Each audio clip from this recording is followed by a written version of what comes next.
अगर आपकी कमर में और टांग में दर्द है, यानी कि आपको sciatica अर्कुन निसा है, तो ये 4 तरीके आप करें सुबह शाम, तो आप इस प्रॉब्लम से मुकम्मल छुटकारा हासिल कर लेंगे।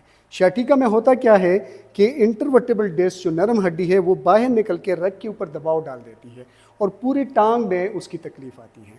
आपने क्या करना है, सबसे पहले मरीज पिलो पेट के नीचे रखें, मरीज को उल्टा लेटाएं, तो ग्रेविटी की इफेक्ट की वजह से जो डिस्क बाहर निकला है वो अंदर जाएगा। 20 मिनट के लिए सुबह, 20 मिनट के लिए शाम उल्टा लेटाना है आपने। फिर मरीज को सीधा लेटा दें, आप सीधे लेट जाएं। आपने क्या करना है, मरीज की जिस टांग में दर्द है उसको ऐसे ऊपर उठाना है और इसको ऐसे पुल करना है। 10 सेकंड तक होल्ड करें, फिर रिलैक्स, 10 मरतबा ये करें। फिर आपने मरीज को कहना है इस पाँव को इस तरफ रखें और यहाँ से एक हाथ के साथ इस हाथ को नीचे रखें, पुल करें, 10 सेकंड तक इस पोजीशन को होल्ड करें, 10 मरतबा ये एक्सरसाइज करें।